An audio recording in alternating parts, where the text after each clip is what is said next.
के बाद आगे बढ़ते हैं। एक वचन निकालिए निर्गमन की किताब, निर्गमन की किताब उसका 12 अध्याय उसका पहले पद से एक बार पढ़िए। फिर यहोवा ने मिस्र देश में मूसा और हारून से कहा, यह महीना तुम लोगों के लिए आरंभ का ठहरे। यह महीना तुम लोगों के लिए कौन सा महीना ठहरे? शुरुआती महीना ठहरे, पहला महीना ठहरे, आरंभ का महीना ठहरे। कौन सा वाला महीना? कौन सा वाला महीना?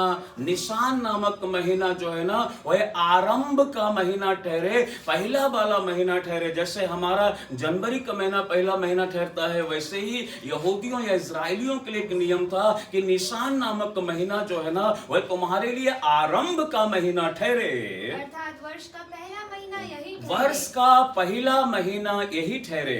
इजराइल की सारी मंडली से इस प्रकार कहो, इसी महीने के 10वें दिन को, इसी महीने के, बाइबल कहती है 10वें दिन को तुम अपने अपने पितरों के घराने के अनुसार, अपने अपने पितरों के घराने के अनुसार घराने पीछे हाँ। एक एक मेमना ले रखो। ओके, सो आप लोग बाद में इस अध्याय को पढ़ लीजिएगा।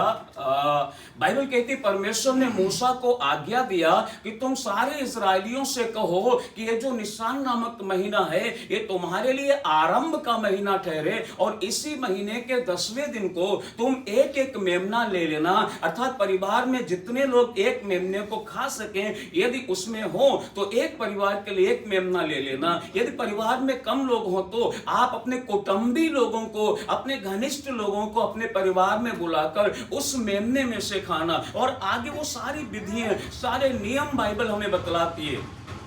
और इस मेमने को बलिदान कब करना है मालूम है?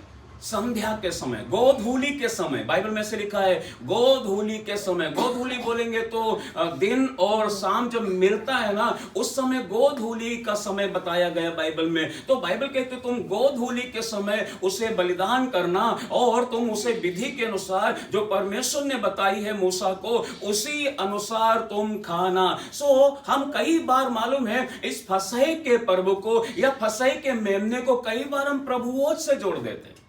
प्रभु भोज अलग है, फसह अलग है, हमेशा याद रखना। प्रभु भोज अलग है, प्रभु भोज फसह नहीं है, यह प्रभु भोज है। फसह अलग था, फसह यहूदियों के लिए था, प्रभु भोज मसीहों के लिए और विश्वासियों के लिए। ये दोनों को एक साथ हम नहीं मिला सकते, एक साथ हम नहीं जोड़ सकते, याद रखना। प्रभु भोज में फिर आपको याद दिलाता हूं, या बताना चाहता हूं, प्रभु भोज जो है वह यहूदियों के लिए था, इजराइलियों के लिए था। और वह मिस्र से निकलते समय परमेश्वर ने उन्हें ये याद दिलाने के लिए कि तुम मिस्र में गुलाम थे, इसलिए कड़वे साग पात के साथ खाना, तुमने दुख के साथ इस मिस्र के अंदर में जीवन गुजारा है, वो तुम्हें याद रहना चाहिए। कब? जब तुम फसह का पर्व मनाओ। तो इसीलिए बाइबल इसे बतलाती है फसह जो है वह परमेश्वर ने इजराइलियों के लिए नियुक्त किया था, लेकिन यीशु मसीह ने प्रभु भोज जो है वह मसीह और विश्वासियों के लिए नियुक्त किया है। इसको हम प्रभु भोज बोलते हैं और हम उसको जो है ना फसह बोलते हैं। लेकिन बाइबल इससे बतलाती है जब यीशु मसीह अपने अंतिम समय में था, उसको आर्थिक इच्छा हुई, हार्दिक इच्छा ये हुई कि मैं अपने चेलों के साथ क्या खाऊं? फसह खाऊं। उस समय यीशु ने जरूर फसह खाया था। यदि हम यूहन्ना की किताब 13 अध्याय, क्योंकि अभी समय नहीं है, अगर हम वो पढ़ें तो बाइबल कहती है यीशु ने पहले पद में अपने चेलों से दूसरे पद में कहा कि मुझे बहुत इच्छा है कि मैं तुम्हारे साथ क्या खाऊं? फसह खाऊं। तो यीशु मसीह ने उस समय अपने चेलों के साथ क्या खाया था? फसह खाया था। लेकिन पहली कुरिन्थियों 11 अध्याय हम सबको मालूम है, जब बाइबल कहती है, परमेश्वर का दास पौलुस कहता है, मुझे ये बात प्रभु से पहुंची और मैंने तुम्हें भी पहुंचा दी है। जिस रात यीशु पकड़वाया गया, उसने रोटी ली और उसी के पीछे कटोरा भी लिया और धन्यवाद करके तोड़ा और कहा, ये मेरी देह है जो तुम्हारे लिए तोड़ी जाती है, मेरे स्मरण के लिए। बाइबल कहती यही किया करना। तो ये प्रभुभोज किसके स्मरण के लिए है? यीशु मसीह के स्मरण के लिए। फसह वर्ष में एक बार मनाया जाता था। कब मनाया जाता था? पहले महीने के 10वें दिन को मेमना लेना, लेकिन पहले महीने के 14वें दिन को उसको बलि करना। क्योंकि अभी मैंने बोला ना समय नहीं है तो मैं वचन नहीं पढ़ा पाऊंगा, है ना।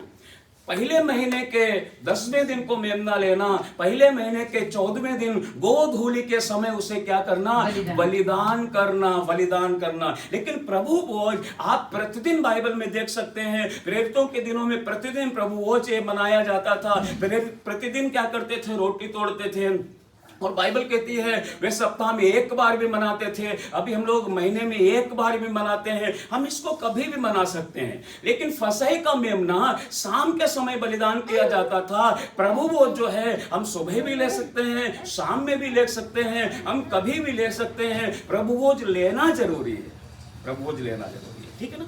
इसलिए प्रभु भोज अलग है, फसह अलग है। इसको हम कभी भी फसह के साथ जोड़कर नहीं देखना चाहिए। लेकिन आज बोलना चाहिए, हो सकता ज्ञान ना होने के कारण कई बार कुछ लोग फसह को, प्रभुभोज को एक साथ जोड़कर देखते हैं, अब फसह जो हुआ बलिदान, तो वो उसमें मेमना हुआ करता था। लेकिन प्रभुभोज जो है, बाइबल कहती है यीशु मसीह परमेश्वर का मेमना स्वयं बनकर आया, वो क्या हो गया, बलिदान हो गया। तो बहुत सारे अंतर हैं। आने वाले समय में मैं फिर कभी आप लोगों को बताऊंगा कि फसह में और प्रभुभोज में क्या क्या अंतर है करके। यूं तो हमें ये समझना होगा कि हम कंफ्यूज ना रहे, हम ऐसे बोलना चाहिए अनजान ना रहे कि हम प्रभुभोज को फसह का पर्व मनाएं या फसह का पर्व करके प्रभुभोज को हम ग्रहण करें, अंगीकार करें। नहीं। यदि हम ऐसा कर रहे हैं तो हो सकता हम भूल में हैं, हम अनजान हैं, लेकिन हमें जानना चाहिए, बहुत जरूरी है। ओके, सो एक वचन हम पढ़ते हैं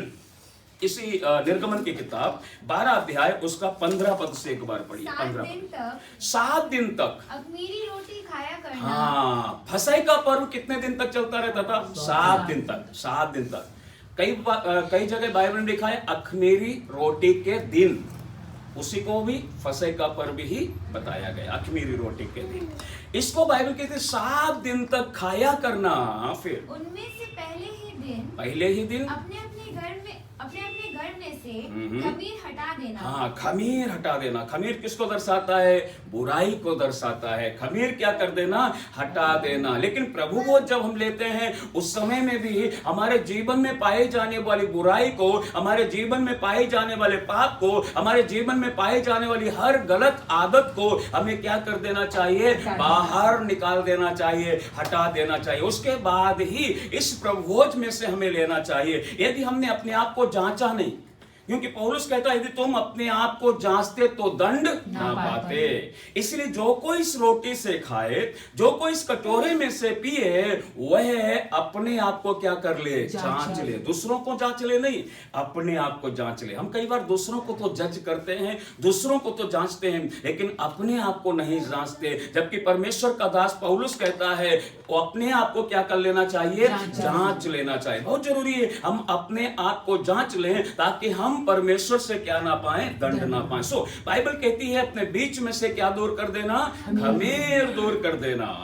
जो कोई पहले दिन से लेकर 7वें दिन तक कोई खमीर वस्तु खाए, वह प्राणी इजरायलियों में से नष्ट किया जाए। जी। पहले दिन एक पवित्र सभा और 7वें दिन भी एक पवित्र सभा करना। पहले दिन भी एक पवित्र सभा हो, 7वें दिन भी बाइबल कहती है एक पवित्र सभा हो। उन दोनों दिनों में कोई काम न किया जाए। उन दोनों दिनों में बाइबल कहती है कोई काम ना किया जाए। तो फसह जो है ना, वो प्रियो एक नियम था जो मूसा के द्वारा इजरायलियों को दिया गया था। लेकिन वह फसह का पर्व जब यीशु मसीह ने चेलों के साथ खाया, वह अब समाप्त हो गया। फसह का जो पर्व था वह पुरानी वाचा थी, ऐसा बोलना चाहिए। लेकिन जब प्रभुभोज आ गया, वह प्रभु में एक नई वाचा है जो परमेश्वर ने उसके भक्तों के साथ में बांधी है। इसलिए हम पुरानी वाचा के अधीन नहीं रहे। पहले हम पुरानी वाचा के अधीन हो सकते थे, लेकिन जब एक नई वाचा आ गई तो पुरानी वाचा समाप्त हो गई, एक नई वाचा के हम अधीन आ गए हैं। तो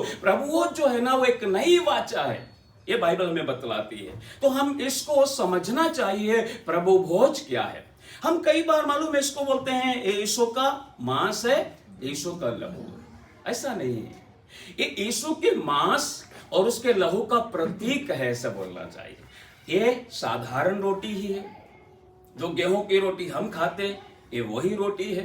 ये साधारण दाखों का रस है जो अंगूर या उसका रस हम पीते या खाते, ये वही है, परंतु ये यीशु मसीह के मांस देह और यीशु मसीह के लहू का क्या है? प्रतीक है, प्रतीक है। और मेरे प्रिय लोगों, ये प्रभु भोज के सामने जब हम आते हैं, प्रभु भोज की मेज के सामने जब हम आते हैं, तो बाइबल ये कहती है कि जब तक मैं ना आऊं मेरे स्मरण के लिए यही किया करना। क्या स्मरण आता है हमें? कि यीशु मसीह की देह मेरे और आपके पापों के लिए कलवरी के क्रूस पर तोड़ दी गई। तो ये प्रभु भोज हमें याद दिलाता है यीशु मसीह ने अपना पवित्र लहू कलवरी के क्रूस पर क्या कर दिया है? बहा दिया है। यदि यीशु लहू ना बहाता, यीशु का लहू कलवरी के क्रूस पर बहाया ना जाता, तो हमें हमारे पापों से मुक्ति नहीं मिल पाती, हमें हमारे पापों से छुटकारा नहीं मिल पाता। इसलिए यीशु ने अपना लहू कलवरी के क्रूस पर बहाया। ये जो रोटी है ना, यदि हम इसके विषय में अध्ययन करें, इतिहासकार, कई बाइबल के बड़े बड़े विद्वान बताते हैं, उन दिनों जो रोटी बनती थी उसमें छेद होते थे। क्या होते थे? छेद।